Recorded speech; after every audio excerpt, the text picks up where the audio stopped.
Are you ready for story time? Today, I want to share with you my HRT journey so far. And you've heard me interview a few different people. I'm, in fact, going to link some episodes in the show notes that you definitely want to listen to if you haven't already. You've heard me interview a few different people about hormone replacement therapy, but I haven't told you my story. And so let's talk about it. Welcome to Mind Your Midlife, your go-to resource for confidence and success, one thought at a time. Unlike most advice out there, we believe that simply telling you to believe in yourself or change your habits isn't enough to wake up excited about life or feel truly confident in your body. Each week, you'll gain actionable strategies and, oh my goodness, powerful insights to stop feeling stuck and start loving your midlife. This is the Mind Your Midlife podcast. One thing that I always say is that coaches need coaches. Sort of related to that, I used to be a teacher. I still do training. Often teachers are not the greatest students. Coaches are not the greatest coachees, but we need those teachers. We need those coaches. We can't always figure out and see things for ourselves. We need support. And so I want to share with you how HRT has been going for me and how I got to where I am now and what really really kind of was the reason I made the decision to try it, because maybe something will resonate with you about your story. This is not simply a story about physical symptoms that I was having. It was mindset and mental health as well. And so I just want us to realize that going through this sort of bumpy ride of midlife, it is about our self-talk, our mindset, how we feel in terms of mental health as well as physical. Now, I do have to say, I am not a therapist. I am not a doctor. I am not a nurse. So this is not meant to be in any way medical advice. If you are thinking that something resonates with you, go and see a medical professional and make sure you look for someone who is certified by the Menopause Society. You can go to the Menopause Society's website. If you are in the DC, Maryland, Virginia area, you can go to Vita Women's Health with Adrienne Thompson. She meets virtually. There are all over the place. It's starting to happen all over the place. Doctors and medical professionals who want to help us during this period of time. But let me tell you my story. So I have a OBGYN who is certified by the Menopause Society and is very nice. I like her. However, about 6 months ago, when I went for my usual, smear and all the stuff, I said to her, my skin's been really dry. My ear's been itching. Like I have a few hot flashes. I wonder if I should do something about it. And when we had this conversation, it was about 10 minutes after she had almost fallen out of her chair, realizing that I wasn't taking any medication. I am 54. I'm almost 55. It is true.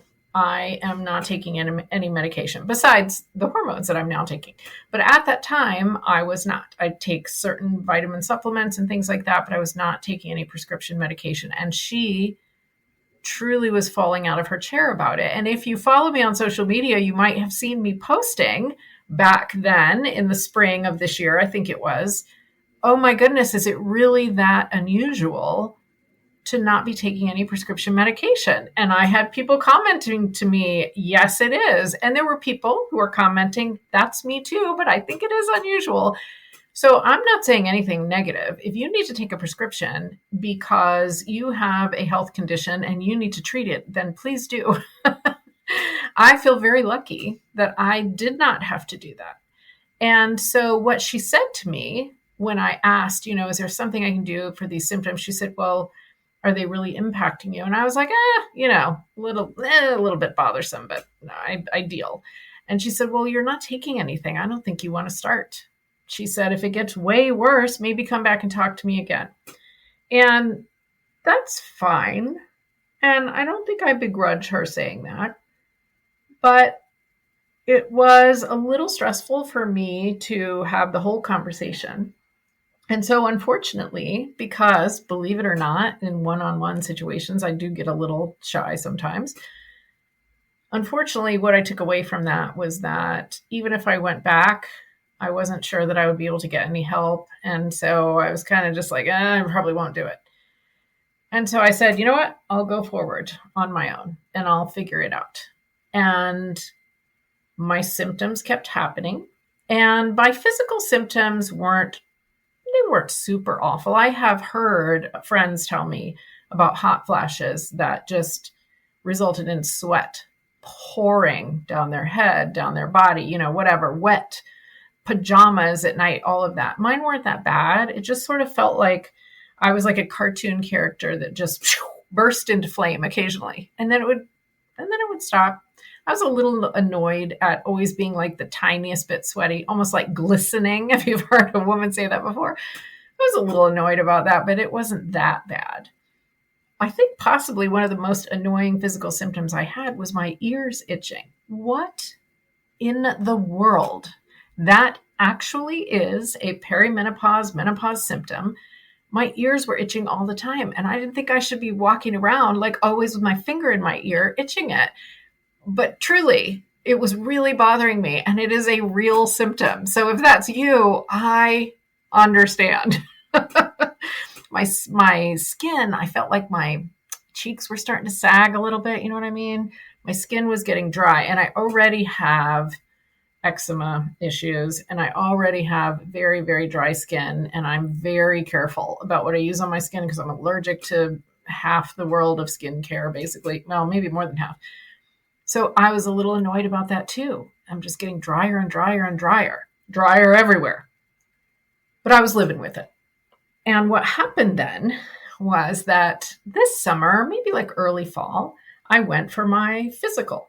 And, I went to my family doctor and everything was fine. And she said, let's do the blood test. Okay, great. So my blood test results came back and my vitamin D was low. And I'm just going to go on a little tangent about vitamin D. And again, remember, this is not medical advice. I'm just sharing with you. But years ago, a different primary care doctor, a woman, had said to me, if you do nothing else for your health, please take vitamin D. And I said, well, don't you get it from the sun? And mine isn't like super low. And she said, vitamin D makes a difference in basically everything. And she said, and you can fact check me, I never really looked this up. This was my doctor telling me. She said vitamin D isn't even really a vitamin. It's a hormone. And it affects so many processes in your body, you would be shocked. Vitamin D, vitamin D, vitamin D, vitamin D. If you took one thing, vitamin D. So there you go. Message from my doctor of the past. So I was actually taking a vitamin D supplement. And still, when my blood test results came back in, let's say September, somewhere around there, it was a little bit low. And I was like, okay, well, I guess I should be taking more. And to be honest, I wasn't perfect about it. I didn't always remember, but I did okay. But the thing that really hit was my cholesterol. So my LDL cholesterol, I don't remember the number, and the number doesn't matter. It was above the healthy range. All the other measures were okay. LDL, much higher. And it had been gradually getting higher over the past few years. And so my doctor's advice in the little message that you get in the system was to stop eating red meat, or at least minimize it, to eat more fiber, to eat more fruits and vegetables, to try to eat healthy in general, to minimize the alcohol. Okay, I'll grant you minimizing the alcohol maybe is something I need to be cognizant of. But I already don't eat red meat all that much. I, in fact, watched on Netflix, I don't remember what it was called, a twin study that they did where they had one identical twin on a vegan diet and one identical twin, the other one on a carnivore diet. And the benefits coming from the vegan diet were crazy good. So I had really started limiting all meat. I'm still going to eat eggs. I'm not focused enough on getting my protein totally in a vegan way, but I had really minimized it. So it's not the red meat, I can tell you for sure. And I already eat really healthy. That has been my thing for a long time. I used to have a health and wellness business, and I still do have clients in that business. And I go to bar typically twice a week. Now, at the time of recording this, I haven't been in 2.5 weeks. So there's a holiday season, right? But I'll do it. I'll get back. So I move, I exercise, I eat pretty healthy. I haven't changed my clothing size in a long time. And in fact, I think I'm only like half a size in clothing bigger than when I got married 28 years ago. So I'm doing okay, in my opinion. And I got a little annoyed and I said, you know what? Okay, I can increase my fiber. That's a good idea. I will do that. But is that going to be the solution for this LDL cholesterol going higher and higher and higher and higher? I started looking into it because that was all the doctor said to me. And she said, you know what? It's not ridiculous. Let's check it again in a few months. Let's see how it is in a few months. That's fine. And I haven't gone back and rechecked it. So we'll see, because things started to happen. Choices started to be made. And so I was Googling around, and goodness, we know we have to be careful when we Google about health things, wondering what is going on with my LDL cholesterol going high in my mid-50s. You want to know what I found?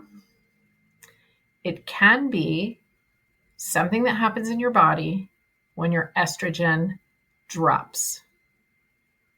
What? I really did not want to go on statins for cholesterol. I really did not want to do that. I do not think that I need to do that, and I want to actively avoid it. Now, if you're taking them and you need them, please, I'm so happy they exist, right? I'm so happy they're helping you, but I did not want to do that. So I need to figure out something, but I did not know that there was potentially a link with estrogen levels. No one said that. No one said that. And to this day, no one has said that except the internet. But I found it quite a bit on the internet. So that started to make me think. And around the same time that all this was happening, so late summer, early fall, I also started looking for a therapist, because I don't talk about it on the podcast, and I am unlikely to. But I have been going through a few things in my life that are really hard. And I was feeling really down.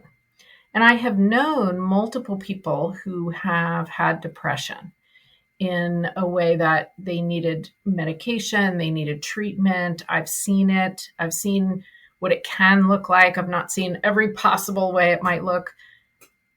And I knew I didn't have clinical depression, but I knew I didn't feel right. I was letting these things that are legitimately sad and difficult things really bring me down. I really didn't feel like going out and doing things as much. And this was very gradual. And I wanted to come on and share this because if this resonates with you, or if you catch this, then maybe my experience will help you as well. It was gradual. I'm a knitter. So sitting and knitting and listening to an audiobook or sort of half watching a show on TV is something I love to do anyway. I'm also a reader. So I always joke with my husband that he has all these active hobbies that he likes to do, and I have the ones that require me to sit on my butt. I knit, I read, I podcast. It's all sitting on my butt. But anyway, just joking. I noticed, though, that I didn't want to do anything else. I just wanted to sit. I was kind of cocooning a lot. And there's nothing wrong with that until it becomes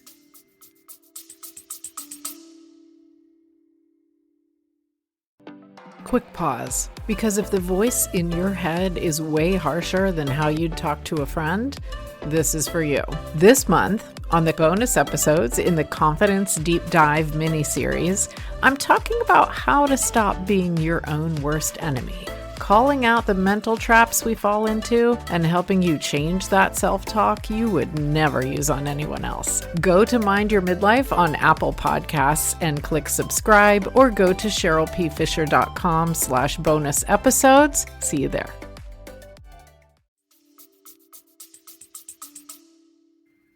Until it becomes almost like a coping mechanism. And so I recognized that in myself, and I went out and I looked for a therapist, and I have been on kind of a gradual basis seeing her and talking things through, and that has been a good thing. I don't think it's ever not a good thing, quite frankly. But then I kept doing my research about this LDL cholesterol, and you know what else I found? I found that it is possible that anxiety, tiredness, lack of interest in doing things might also be symptoms of hormone levels changing. And I think it was estrogen again, could have been progesterone. I think it was estrogen again. What? So I went ahead with the start of therapy because, again, can't hurt. Don't think it could hurt anyone ever. But I realized maybe it wasn't that was making me just feel so low and low energy and just, I don't want to do anything. Maybe again, it was the hormones. So I didn't have night sweats that were just ridiculously awful. And I didn't have hot flashes that were what I've heard described as awful. I had them, but they weren't that bad. But I had so many other things starting to add up. Low energy, like feeling like I was a little bit depressed or low mood, itchy ears, dryness everywhere, high LDL cholesterol. I'm trying to think, I can't even remember what else. All of this stuff was happening, and it all was potentially related to hormones. What? So instead of just being annoyed at the doctor, adding some fiber to my diet, and just hoping for the best, that is when I went and saw, and she was on this podcast, Adrienne Thompson. Now, as I said, there's many medical practitioners out there that really focus on HRT and menopause. She was my choice. She's in my area. She's a virtual practice, but she's in my area. So we talked this through, and she did more blood tests. And in those blood tests, she was checking hormone levels and checking in detail some more things than what your average kind of physical would check. And my estrogen was in the toilet. I mean, it was like one of those things where it says less than a number because they're not even going to measure after that. And I've been in menopause for the official year, a little bit more than that. So I wasn't that surprised. And as I looked at the symptoms, and she had me fill in the intake forms, and we talked through my symptoms, they really were very much focused on estrogen levels, not so much progesterone. I believe progesterone can be calming, can help with sleep issues, and of course, other things. That wasn't really my issue. It was related to low estrogen, all these different symptoms. So I wasn't, as someone who never had to take medicine all the time, I wasn't thrilled about having to do something every day forever. But we really talked through, is this safe? What are the health implications?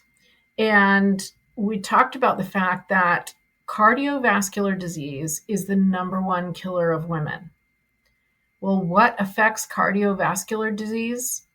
Cholesterol is a big one, for sure. Now, what she told me and what I need to responsibly tell you is that it's not recognized, I'm going to say yet, medically, that taking hormone supplements is a treatment for high LDL cholesterol. So I can't tell you that that is a fix. But if having very low estrogen can potentially affect my cholesterol, then I am willing to try taking the hormones to see if the cholesterol comes down. You'll have to stay tuned. It hasn't been long enough to tell you that, but it has been 2 months. So I started on progesterone because If you have a uterus, which I do, you need to take progesterone alongside estrogen. If you hear differently than that, look into it further because that is the safe way to do it. Make sure that these are bioidentical and you can get them as generics. It doesn't have to be from a fancy compounding pharmacy. It's not the weird synthetic stuff that was being used back when our moms might have been going through this. So I started taking progesterone. That's one little tiny pill at night. And it's so tiny, it's so easy to swallow. I was happy about that because I don't love the big ones. And then an estrogen patch. And I change it twice a week. And it's really tiny, super easy. And so what she told me was, you need to give it some time. We're going to start out, and at first, the progesterone, she said, might help me sleep even more soundly because it might make me sleepy at first. That's why I take it at night. And the first few nights, I zonked. It really did make me sleepy. The body adjusts to that, though. It doesn't have that effect on me as much anymore. Although if you have symptoms from progesterone being low, then it probably could still help you.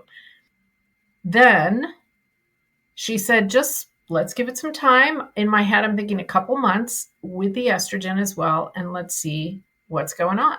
And eventually we'll do a blood test, we'll check, I'll have all these results for you. But here's what has happened so far.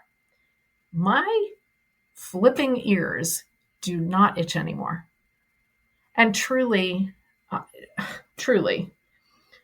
it was driving me bananas. Bananas. I could not stop scratching like inside my ear. Ridiculous. And it looks weird too, right? They don't itch anymore. They just don't. It's incredible. I don't have hot flashes anymore. At first I had, a little bit. Nope, gone. My skin is starting to get a little bit better. Don't have quite so much dryness all over the place, if you get my drift. And I'm thrilled.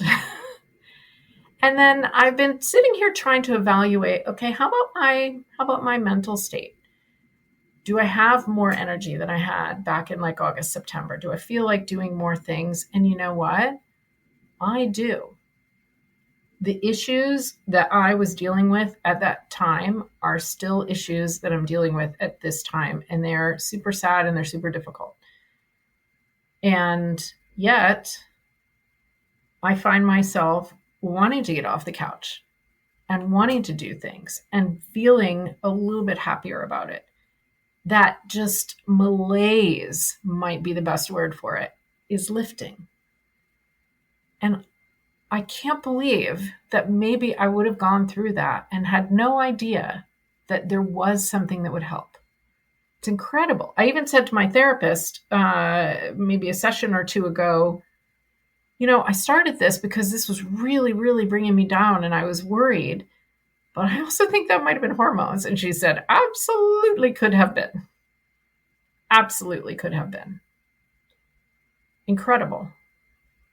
So I can tell already in 2 months' time that this is making a difference.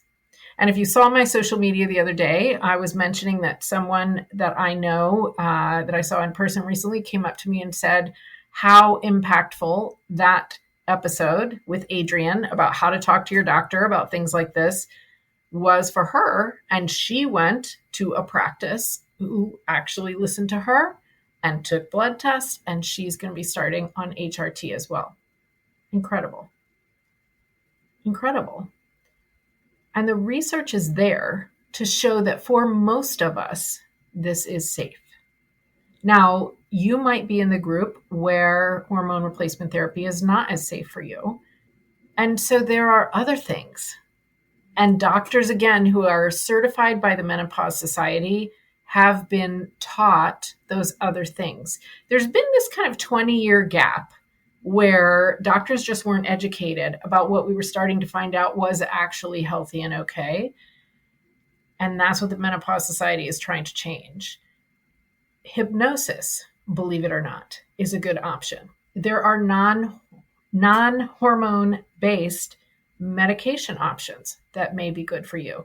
There is topical estrogen that may be safe for you, even if you can't do more than that. It could make a big difference.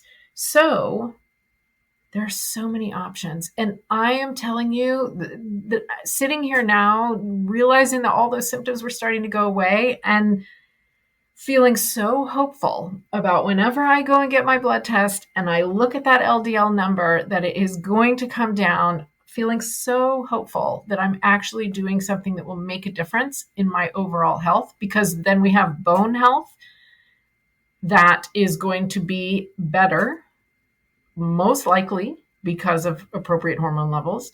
And we have, of course, the cholesterol, the cardiovascular, just so many things.